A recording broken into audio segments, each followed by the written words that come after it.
Hello students, आप सभी का स्वागत है। मेरा नाम है फैसल रशीद और ये है सेल्फ स्टडी नाउ।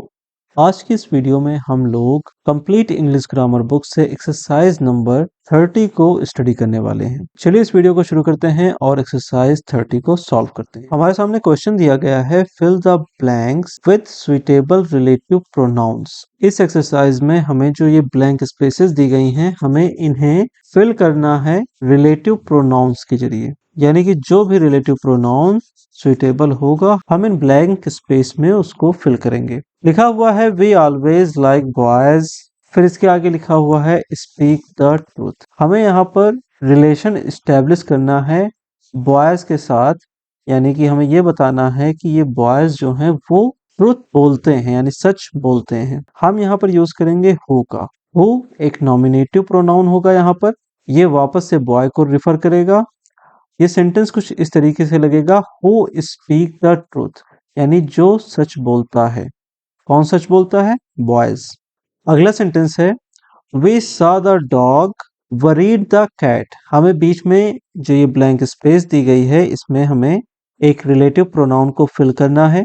हम कहना चाहते हैं कि हमने देखा एक डॉग को जिसने एक कैट को परेशान कर दिया, एक बिल्ली को परेशान कर दिया।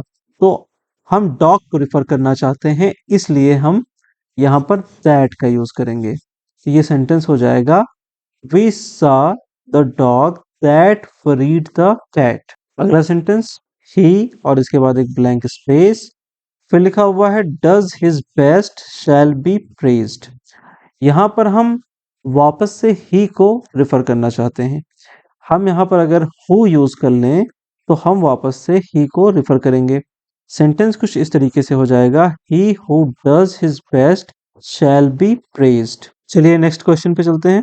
लिखा हुआ है आई नो और इसके बाद एक ब्लैंक स्पेस है, फिर लिखा हुआ है यू मीन, यानी कि मैं जानता हूं कि आपका क्या मतलब है। अब यहाँ पर क्या आ गया, इसको आप जब हिंदी से इंग्लिश में ट्रांसलेट करते हैं तो व्हाट कहते हैं क्या के लिए। तो यहाँ पर हम जो रिलेटिव प्रोनाउन यूज करेंगे वो भी है व्हाट। हम कहेंगे I know what you mean.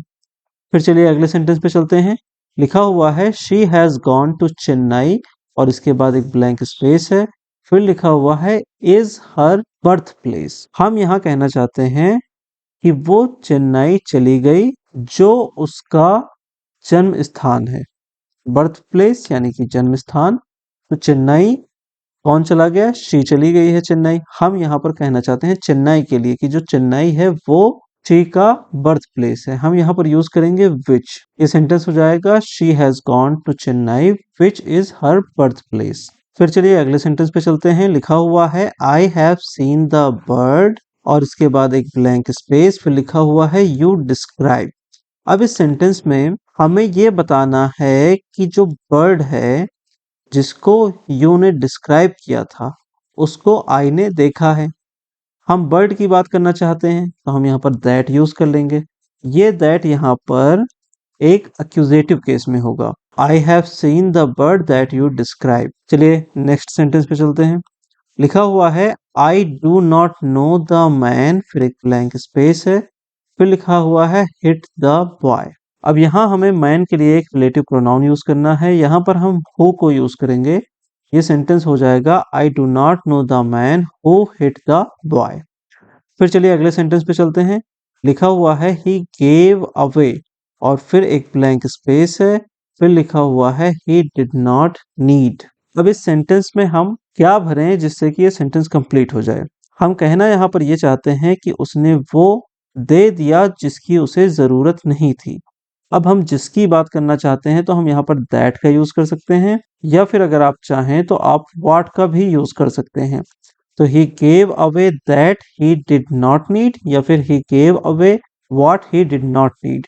Basically ऊपर से नीचे तक जितने भी हम लोगों ने अभी सेंटेंस किए हैं, आप इसमें इसका अल्टरनेटिव भी फिल कर सकते हैं। देयर इज नो वन, इसके बाद एक ब्लैंक स्पेस है, has not lost a friend.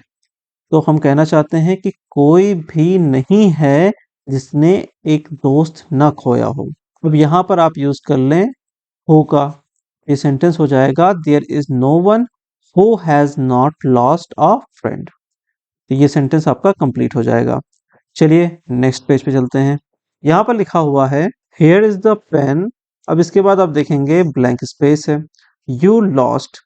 अब पेन के लिए आप यहाँ पर दैट का यूज कर लें, ये सेंटेंस हो जाएगा here is the pen that you lost. अगर आप चाहें तो विच का भी यूज कर सकते हैं, तो ये सेंटेंस हो जाएगा here is the pen which you lost.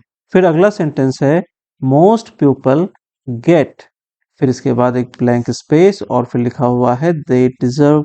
अब इस सेंटेंस में आप व्हाट का यूज कर लीजिए। व्हाट यूज करेंगे, क्या सेंटेंस बनेगा, most people get what they deserve, यानी कि बहुत सारे लोगों को वही मिलता है जिसके वो लायक होते हैं। अगला सेंटेंस हम देखते हैं। लिखा हुआ है टाइम और इसके बाद एक ब्लैंक स्पेस है, फिर लिखा हुआ है is lost is never found again. हम यहाँ पर टाइम के लिए दैट का यूज कर लेंगे, जिससे ये सेंटेंस हो जाएगा time that is lost is never found again.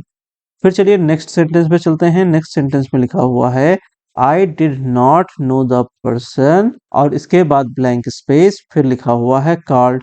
अब यहाँ पर पर्सन के लिए अगर आप हु का यूज करना चाहें हु का यूज कर लीजिए, दैट यूज करना चाहें आप दैट भी यूज कर सकते हैं। तो I did not know the person who called.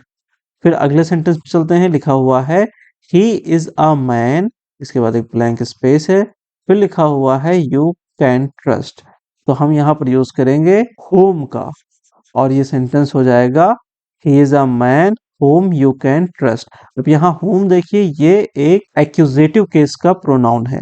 अगले सेंटेंस पे चलते हैं। लिखा हुआ है वेयर इज द बुक, फिर एक ब्लैंक स्पेस है, लिखा हुआ है आई गेव यू। हम यहाँ लिखेंगे विच आई गेव यू। तो सेंटेंस में हम क्या यूज करेंगे, विच का यूज करेंगे। सेंटेंस क्या हो जाएगा where is the book which I gave you. फिर चलिए अगले सेंटेंस पे चलते हैं। लिखा हुआ है इज दिस द स्ट्रीट, फिर ब्लैंक स्पेस और फिर लिखा हुआ है लीड्स टू द स्टेशन। हम यहाँ स्ट्रीट के लिए दैट का यूज कर लेंगे। सेंटेंस हो जाएगा is this the street that leads to the station, यानी कि क्या ये वही गली है जो स्टेशन तक ले जाती है। फिर चलिए अगले सेंटेंस पे चलते हैं। लिखा हुआ है द लेटर, फिर blank space you wrote never arrived. यहाँ पर लेटर के लिए हम दैट का यूज कर लेंगे। सेंटेंस हो जाएगा the letter that you wrote never arrived, यानी कि वो खत जो आपने लिखा कभी भी नहीं आया। फिर अगला सेंटेंस है लिसन टू व्हाट आई से। यहाँ पर आप व्हाट का जैसे यूज करेंगे सेंटेंस कंप्लीट हो जाएगा, यानी कि सुनो जो मैंने कहा। चलिए नेक्स्ट पेज पे चलते हैं। यहाँ पर लिखा हुआ है ही और एक ब्लैंक स्पेस, फिर is merciful shall meet mercy. He who is merciful, यानी कि वो जो दयावान है उसे दया मिलेगी। Did you receive the letter, इसके बाद blank space I sent yesterday. तो did you receive the letter that I sent yesterday, ये कंप्लीट हो जाएगा। फिर अगला सेंटेंस है I have said, I have said. अब ये सेंटेंस देखने में आपको कॉम्प्लिकेटेड लग रहा होगा, लेकिन यहाँ पर हम ये कहना चाहते हैं जो मैंने कहा मैंने कहा, यानी कि कभी आप गुस्से में कह नहीं देते हैं कि मैंने जो कह दिया सो कह दिया, या फिर आप ऐसा भी कह सकते हैं मैंने एक बार जो कमिटमेंट कर दी तो कर दी। ठीक है, तो यहाँ पर आप लिख सकते हैं व्हाट और ये सेंटेंस हो जाएगा what I have said, I have said. फिर अगले सेंटेंस पे चलते हैं। He was I could never find out. अब यहाँ पर आप हु का यूज कर लीजिए, तो ये सेंटेंस हो जाएगा who he was I could never find out. वो कौन था जिसे मैं कभी ढूंढ नहीं सका। चलिए नेक्स्ट सेंटेंस पे चलते हैं। लिखा हुआ है do you believe him to be, सबसे पहले ही यहाँ पर फिर ब्लैंक स्पेस है, यहाँ पर आप यूज करिए हु को। इससे क्या हो जाएगा हु डू यू बिलीव, फिर हिम टू बी, यानी कि आप उसे क्या मानते हैं कि वो है, यानी किसी के बारे में आपकी कोई राय हो या फिर आप किसी को कुछ और समझ बैठे हो, ऐसा कुछ। फिर अगला सेंटेंस है डू यू नो और एक ब्लैंक स्पेस है, इसके बाद लिखा हुआ है हैज हैपेंड। अब यहां पर आप यूज कर लीजिए व्हाट का। सेंटेंस हो जाएगा do you know what has happened, यानी कि क्या आपको पता है कि क्या हो गया। फिर अगले सेंटेंस पे चलते हैं। लिखा हुआ है ब्लैंक स्पेस सबसे पहले और उसके बाद is done can not be undone. तो फिर से आप यहाँ पर यूज कर सकते हैं व्हाट का, ये सेंटेंस हो जाएगा what is done can not be undone. यहाँ पर लिखा हुआ है डू द सेम, फिर एक ब्लैंक स्पेस है, फिर लिखा है आई डू। आप यहाँ पर व्हाट का दोबारा से यूज करिए, ये सेंटेंस हो जाएगा do the same what I do. अगला सेंटेंस है for my purpose I need such a man, फिर एक ब्लैंक स्पेस है और फिर लिखा हुआ है ही इज। यहाँ पर हम दैट का यूज करेंगे, सेंटेंस हो जाएगा for my purpose I need such a man that he is, यानी कि मेरे उद्देश्य के लिए मुझे ऐसे ही एक आदमी की जरूरत है जो कि वो है। अब चलिए नेक्स्ट पेज पे चलते हैं। लिखा हुआ है गॉड हेल्प्स दोज, फिर एक ब्लैंक स्पेस है, फिर आगे लिखा हुआ है हेल्प देमसेल्व्स। इस सेंटेंस में हम हु का यूज करेंगे। हु आपको याद होगा कि ये नॉमिनेटिव केस का प्रोनाउन होता है, यहाँ भी ये नॉमिनेटिव केस के हिसाब से ही काम कर रहा है। तो यानी कि ईश्वर उसी की मदद करते हैं जो खुद की मदद करता है। अगला सेंटेंस है नो मैन कैन लूज और इसके बाद एक ब्लैंक स्पेस है, ही नेवर हैड। अब यहाँ पर आप क्या यूज करेंगे, यहाँ पर आप यूज करेंगे व्हाट का। तो ये सेंटेंस हो जाएगा no man can lose what he never had, यानी कि कोई भी इंसान वो नहीं खो सकता है जो उसके पास कभी ना हो, यानी आपके पास जो होगा वही तो आप खो सकते हैं। फिर चलते हैं अगले सेंटेंस पे। लिखा हुआ है you should not imitate such a boy, के बाद एक ब्लैंक स्पेस है और लिखा हुआ है ही।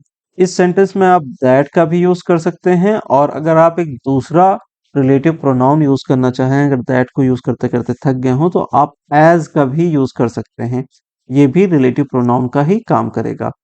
तो वैसे हम यहाँ पर रिलेटिव प्रोनाउंस को फिल कर रहे हैं तो बेटर ये है कि आप दैट का ही यूज करें। तो you should not imitate such a boy that he, बाकी आप एज का भी यूज कर सकते हैं, कोई प्रॉब्लम नहीं होगी। तो यू शुड नॉट इमिटेट यानी कि आपको वैसा ही बर्ताव नहीं करना चाहिए सच अ बॉय जैसे कि एज ही वो है। तो इस एक्सरसाइज में बस इतना ही, मिलते हैं नेक्स्ट वीडियो में। वीडियो को पूरा देखने के लिए आपका बहुत बहुत शुक्रिया। Have a lovely day, signing off.